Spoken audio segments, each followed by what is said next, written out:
busy schedule for you as always, Coach. Just your approach going into such a big game. First, I must apologize for being a bit late.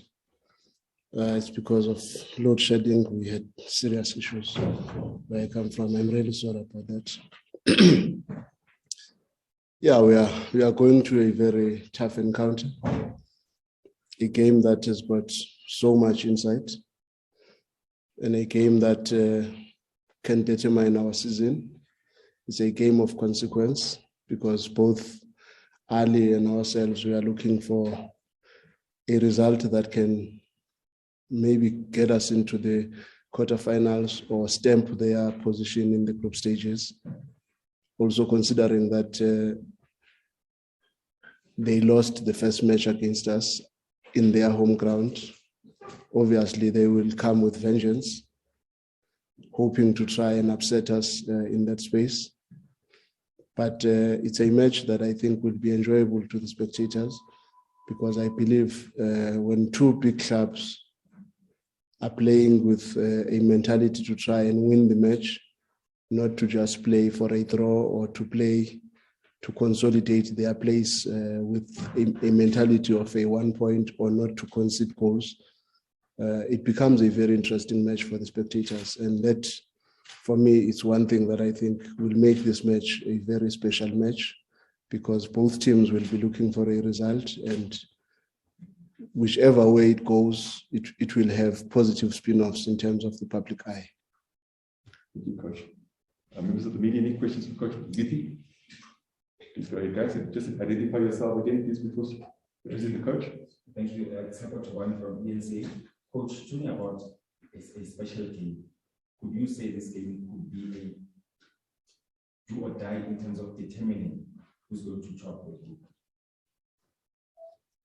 I would not really say that at this stage, considering that we are just halfway through the group stages, and whatever result comes in this match might not necessarily mean anything in terms of topping the group, but it might mean something in terms of guaranteeing one of the two teams' qualification into the quarterfinal.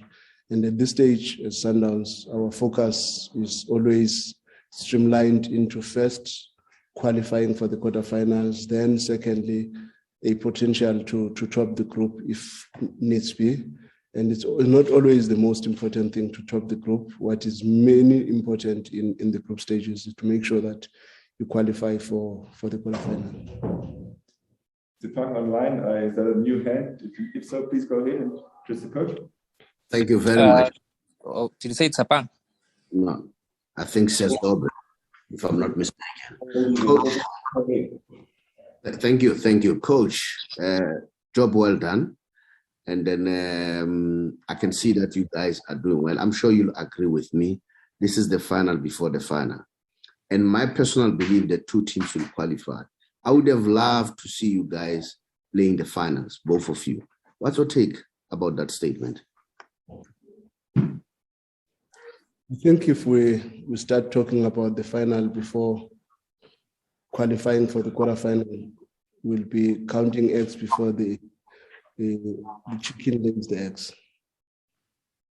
So for me at this stage, what is more important is to just focus more on making sure that the team qualifies for the quarterfinals. Then once we have qualified for the quarterfinals, it is probably for the public to say they would like Sundowns to play Ahly in the final, because I see a lot of other very good teams in this Champions League, teams that are really doing very well. Raja, for instance, is doing very well. Esperance is doing very well. Teams that you would anticipate they would do very well. Zamalek is not really doing as well as we all thought. And that says this thing is still very wide open. And Wydad has got a chance to also make it through to the quarterfinal. So yes, under normal circumstances, one would think in this group, Ahly and Sundowns should be the ones that are going through. But that would be done at the expense of undermining two very formidable teams in Al Hilal and Al Merrikh, because I also believe they've got what it takes to upset this group in one way or the other. Tsepang, please go ahead with your question. Coach, good morning. Tsapang from Sokala Duma. Do you have Saavedra back for this one? I think last time you said maybe he might be available. And is Maboe ready for this level? I mean, he played in the Nedbank Cup the other day against a lower division team, but is he ready for it yet? First, on Saavedra, I cannot confirm now, but he's back in training. We are hopeful he will make it, but it still depends on how he does in the next 2 days. As for Lebo, he's at that stage where he can play given a chance, but we are still a little bit cautious because he's two months ahead of time in terms of what we expected of him. So there is still a feeling of not wanting to push him too much, but there is also a feeling that, hey, the boy looks like he is ready to give us something. So we will have to decide that with the coaches. But at this stage, I cannot confirm whether he'll be in the team or not. But he's looking very good, I must say. Please go ahead, sir. Greetings, Coach. You're the coach for South Africa. In the last game, you made a comment about, even though Ahly lost the game, Pitso Mosimane was the winner. Can you please explain what you meant by that? And also, can you please just touch on Rhulani Mokwena's absence? How much will that affect the team, the management, and and what they're trying to put across coming in the game? Amanda, in as much as I would not want to go back to that statement, because I think it was a very clear statement. I regard myself as very eloquent, but maybe if the message was not clear, I'm even surprised. But all I was saying is he was here, he played a very big part in seeing the team being what it is. And he always says the team still plays the way he wants it to play. And he still believes we will be like this for the next 5 years because he laid the foundation here. And so if we win against him, so it's because of his work, because he still believes we are doing whatever we are doing because the foundation, it's because of the foundation that he laid. And we cannot say no to that because it is true, he's been here for too many years. But the truth of the matter is when we win, he should also celebrate our wins because we are doing what he wants us to do. Just go to Tando online before coming to the leading. Yeah, Tando, please go ahead. Morning, guys. Thank you very much for the opportunity. Molweni Mqeqeshi kunjani? Ngiyaphila butwana. Coach, just a quick one. Maybe it will also help clarify the statement you've just reiterated. Sundowns this season, in fact, for the last couple of seasons, I think the strong point has been the defense.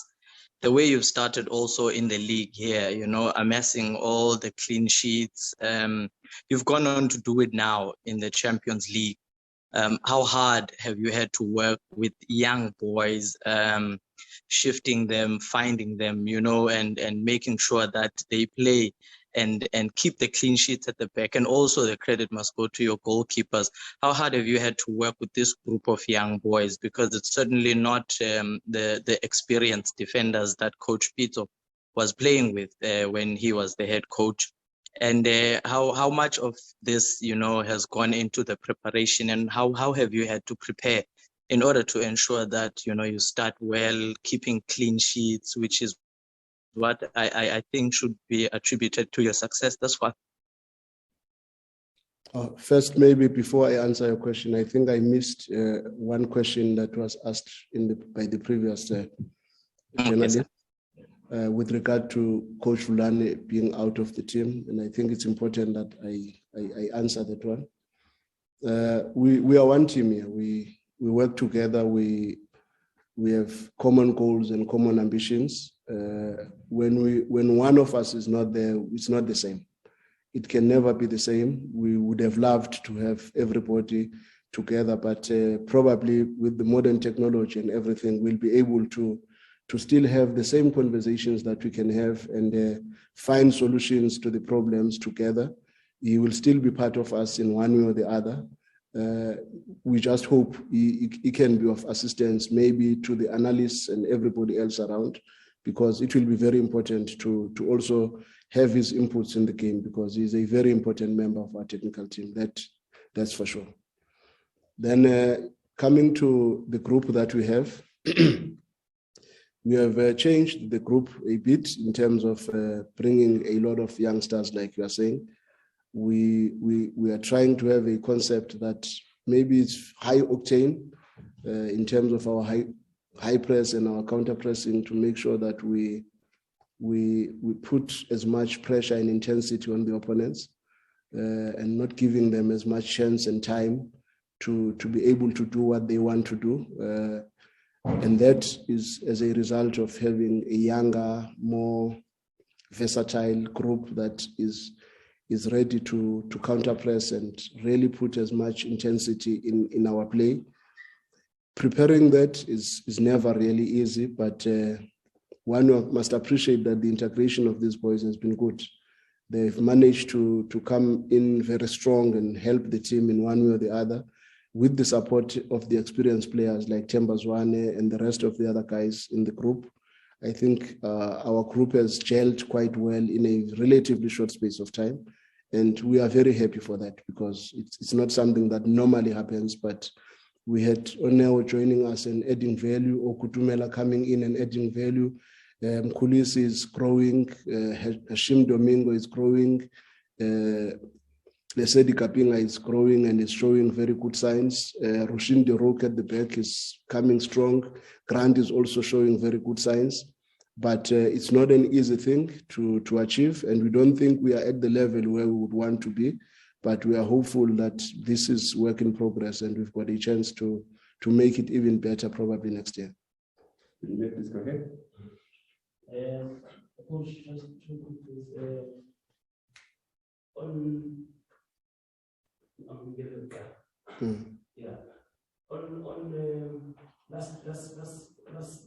last year, I remember the talk became the issue of topping the group, not topping the group. What lessons have you taken from last year's campaign, which where you were flawless group stages, that you feel that will be vital, especially towards the conclusion of this group, as you look forward to the knockout phase, that will at least enable you to reach the semis and the final. And also, I know that in the past few months and few weeks, we've been talking about the players in the national team. What's your take when you see most of the boys being deservedly rewarded, like we've seen in the court? Please, can you put the files off, please? There are a lot of lessons that one has learned in the Champions League over the years. But those lessons do not give you clues for the next competition, because they always present a unique scenario. Over the past 3 Champions League, we were facing Ahly in the quarterfinals, and we were unfortunate to lose against them. And we had to always try to dig deeper to find solutions to beat them, because if we look at our performance in terms of data, we are saying we performed far better last season against Ahly in both matches. I think we had a total average of about 64% ball possession, and the number of shots were good, the box entries, our counter presses, our turnovers, everything was, statistically, it was looking very good. But when we look at this match that we played and we won this one, statistically, it does not give you the impression that we performed at the level at which we performed last time. Probably it was an inverse of what happened last year, because last year when we played against Ahly at home, we dominated with a possession of about 63%, if I'm not mistaken. But we lost the match 2-0. This time around, they had very good moments where they dominated and created a lot of scoring opportunities, which they never created last year. And we won the match. So that's football for you. So at times you just have to expect the unexpected in football, because over the past years, we were facing Ahly in the quarterfinals, and now we stand a chance that if we qualify, we might not face Ahly in the quarterfinals. And that maybe is already a possibility that takes us to the next level. And also the fact that now we have managed to break the ice and beat Ahly away from home, it's already saying to us, even if we were to meet them in the semifinals and the finals, there will be no goosebumps. We will now start to believe we've got capacity to upset any other team in the competition. So, but the truth of the matter is, when we look at the Champions League over the years, we have always said, when you are topping the group, you stand to play your first match away from home in the quarterfinals and the second leg at home. And at times that is not always the best because you're already under pressure from the first match's results. Yet if you were to play the first match without any pressure of any other result and you play it at home and you do very well, which is what we did even in the final when we played against Zamalek at home and we did very well at home. Then we had to go away for the second match in the final and we did not win that match, but because of the result that we had at home, it already put us in a better position. We've had the same experiences with Wydad, where we go away from home and we don't get a result there. When we come this side, we are already playing under pressure of what had happened in the first match. So there is always dynamics that you must look at and the nature and the type of opposition that you are facing. But it's the experiences that we've had over the years.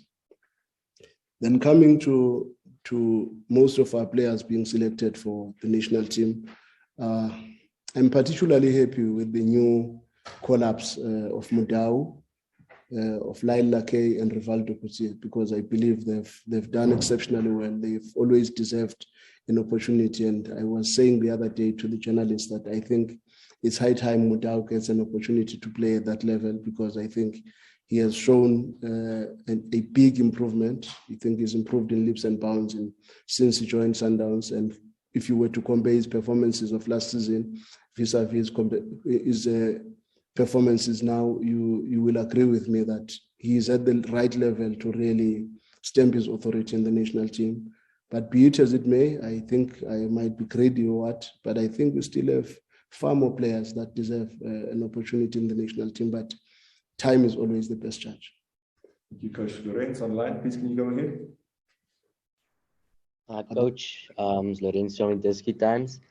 Coach Pitso said after you beat them that Al Ahly squad was angry and obviously about the result and also not scoring. They've scored 10 goals in the last 3 games, and obviously coming here now, he's made it clear that they have to win. They have to score. They have to get 3 points from South Africa to, advance from the group. Does this change your preparation in any way? Because you did mention that you guys want to go for the win, you want to attack and you want to play your normal football, but seeing 10 goals in 3 games, does it change anything for you? Thank you. How many have we scored? Is this a rhetorical question you're asking me? I'm just asking because if you know how many goals you have scored, I think you must also tell us how many 10. goals you have 10 in the last games. Okay. Yeah. So we are competing at almost the same level. One thing that I like is the anger and the vengeance to try and come back with a bang. That for me makes for a very good game of football, because you do not want to play a match where one team is sitting in, just like how they came here last time when they had beaten us away from home.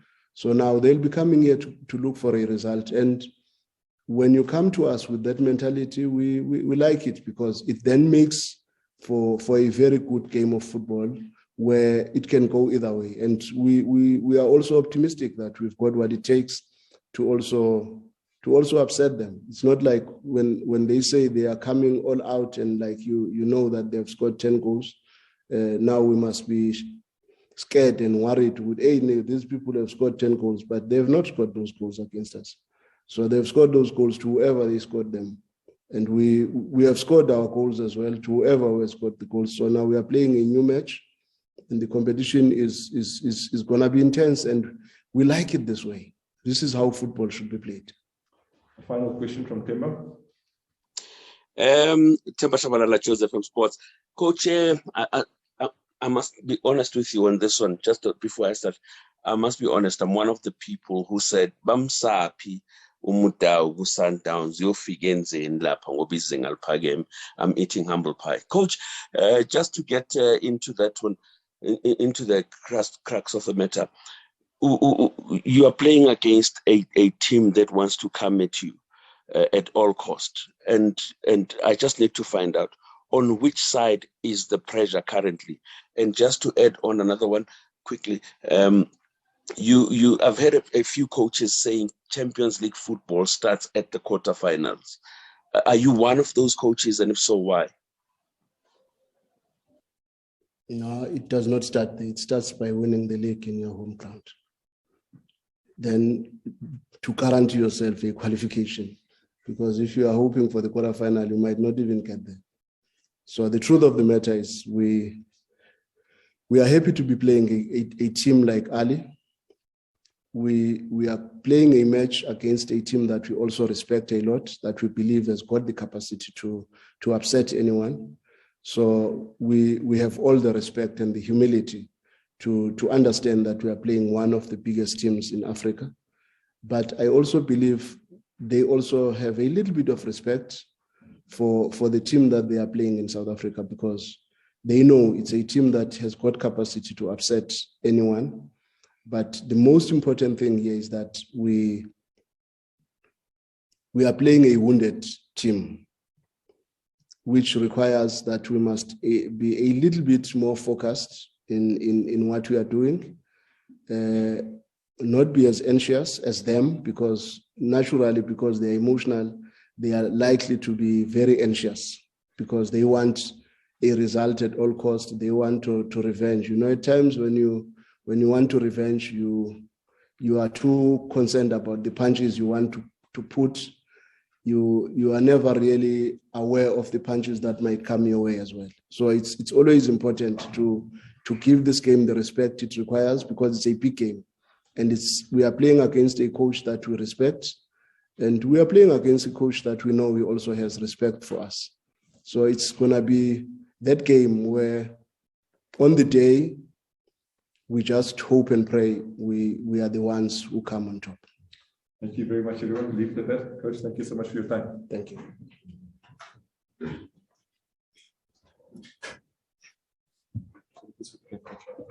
Sorry, no, Coach. Understood.